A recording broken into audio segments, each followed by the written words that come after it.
On enregistre, ça enregistre ici. Alors attention, synchronisation son. Voilà, bon, bonjour tout le monde, j'espère que vous allez bien. Bienvenue sur la chaîne. Aujourd'hui à la base je devais sortir, je devais aller dehors. Malheureusement il pleut, il a plu toute la journée, c'est horrible. Du coup je me retrouve ici à la maison et je vais vous faire une petite vidéo par rapport à Lightroom. Je vais vous présenter dans cette vidéo 5 raccourcis par rapport à Lightroom. Des raccourcis clavier qui me font gagner pour moi personnellement un maximum de temps. J'en ai plusieurs mais pour l'instant je me suis dit que tous les mettre d'un coup c'était un peu trop. Du coup sur cette vidéo je vais en présenter seulement 5 et ensuite par l'avenir j'en présenterai un peu plus. Sur ce on jump direct sur Lightroom. En tout cas j'espère que vous allez bien, vous portez bien. On va faire ça, on va aller dans l'enregistrement. Tac. Ok, c'est parti. Donc me voici maintenant sur Lightroom avec une photo de base. C'est une photo où je suis parti à Pétonie. J'ai pris une photo des fougères. C'est vrai que les fougères ici en Nouvelle-Zélande c'est un peu la base. Ils en sont vraiment fiers. Du coup premier raccourci qui est le raccourci X par rapport au recadrage. Je m'explique.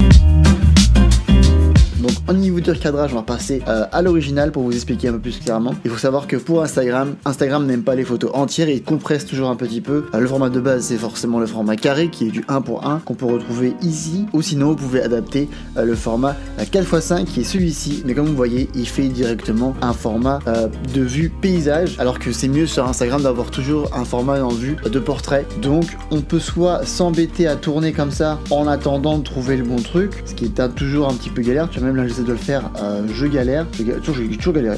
Je sais que des fois ça vient tout ça mais des fois ça pas du tout. Ou alors, sinon plus simple, on appuie juste sur X et là du coup on peut changer le format. Très simple, donc là forcément des fois ça vient tout seul comme ça. Et sinon des fois j'avoue c'est un peu chiant comme vous avez vu au début. Alors quand j'appuie sur X, on peut jumper entre les deux. Donc pour recadrer pour les formats pour Instagram, voilà ce petit mode avec le X, c'est très simple, très rapide et ça marche tout de suite. Du coup si on veut une photo comme ceci, hop, on appuie et là du coup on est prêt à poster pour Instagram. Et ceci ça marche bien sûr sur toutes les photos par exemple. Je ne sais pas, un de paysage, on va prendre celle-ci par exemple. Là je vais dans le recadrage, hop, je vais en 4:5 et là je vois que c'est pas le format que je veux, j'appuie sur X et hop j'ai directement ce que je veux. Et ensuite bien sûr on peut s'amuser avec le niveau. Voilà du coup le premier raccourci, le raccourci X pour les formats 4:5 pour Instagram.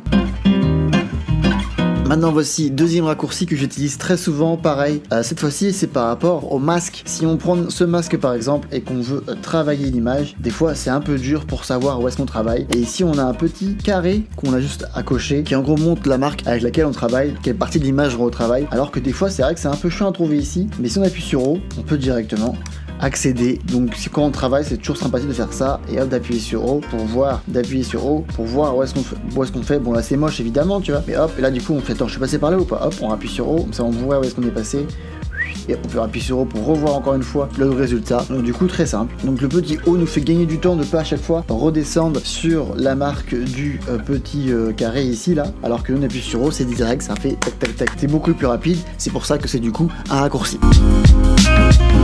Donc nous voici du coup pour le troisième raccourci. Ce raccourci là est par rapport à la plume. Donc la plume c'est ce petit outil juste ici. Et comme vous voyez ici on peut du coup se balader un petit peu sur l'image pour travailler que des parties où est-ce qu'on veut. Et la plume est designée d'une façon que nous avons du coup deux cercles. Un premier cercle à l'intérieur où on travaille l'intérieur de ce cercle là. Un deuxième cercle qui va être du coup la transition entre l'endroit où on travaille et l'endroit où nous ne travaillons pas l'image. Et le raccourci que je vais vous montrer c'est justement pour travailler là cette transition entre l'image où on travaille et l'image où on ne travaille pas. Vous allez tout de suite comprendre pour vous augmenter ou réduire l'endroit où nous travaillons. Mais comme vous voyez au niveau du premier cercle, nous avons du coup le premier cercle qui travaille directement l'image, ensuite du coup le deuxième cercle, entre le premier cercle et le deuxième cercle, ça nous fait un petit fade, une petite transition entre les deux. Et si on veut avoir une plus grosse transition ou une plus forte transition, on peut appuyer sur Tab et là cette fois-ci on va augmenter ou diminuer la transition. Donc si on fait un truc comme ça, là on voyait que la cercle est assez... Attends, on va supprimer ça, on va recommencer. Là on voit que la transition entre le noir et le blanc à ce niveau là est beaucoup plus douce, alors que si je fais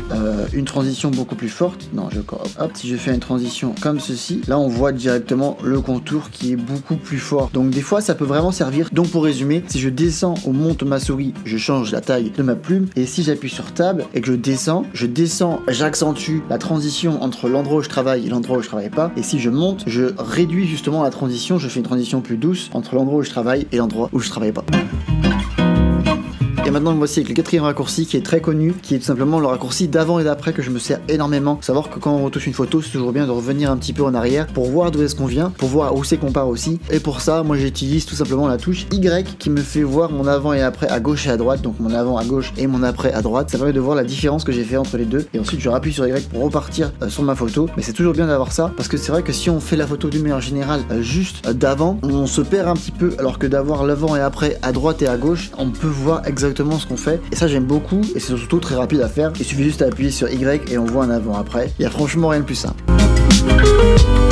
Et maintenant me voici du coup pour le cinquième raccourci. C'est pareil, c'est un raccourci que j'utilise énormément, surtout en fin de retouche. Après plusieurs minutes de retouche, c'est toujours bien de prendre du recul par rapport à ce qu'on a fait. Et ce que j'adore faire, c'est appuyer sur la touche L tout simplement pour me faire un écran complètement noir avec la photo juste par elle-même au milieu. Ce qui fait qu'on a un bon retour par rapport aux lumières, ce qui nous permet d'isoler complètement l'image par elle-même, de voir si on est bien le résultat ou pas du tout. Parce que c'est vrai que quand on a l'écran avec toutes les informations à droite, à gauche, en dessous, au-dessus, on perd un peu le sens de l'image, et surtout quand on travaille beaucoup sur l'image, on a du mal après à se concentrer. Alors c'est vrai que quand on appuie sur L une fois, ça ressort un petit peu l'image et ça assombrit le reste, et si on appuie sur L une deuxième fois, là on a complètement un écran noir avec juste l'image par elle-même. Et ça, pour voir le résultat final de ce que vous faites, je trouve qu'il n'y a rien de mieux de juste ressortir l'image par elle-même, ce qui fait qu'on peut bien se poser, bien regarder et regarder les détails surtout.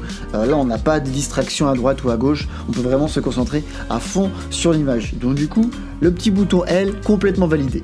Et voilà, du coup c'était 5 astuces, enfin 5 raccourcis sur Lightroom que j'utilise très souvent.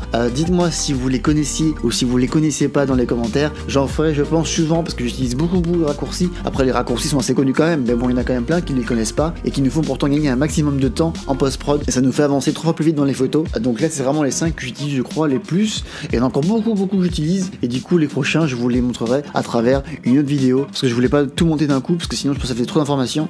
Alors que là juste en recenser 5 et après la prochaine fois 5 et après encore 5 et voilà, je pense que ça passera mieux. Du coup dites-moi dans les commentaires si la vidéo vous a plu, dites-moi vos impressions et vos avis, ça aide toujours à avancer pour les vidéos. Je lis toujours tous les commentaires, donc merci à ceux qui en laissent. Sur ce, moi je vais regarder Full Metal Alchemist sur Netflix. Je vous dis à très vite pour une prochaine vidéo, j'espère bien en extérieur s'il fait beau. N'hésitez pas à vous abonner à la chaîne, c'est pas encore fait, laissez un petit j'aime en partant et on se dit à très vite pour une prochaine. C'était Francky, peace.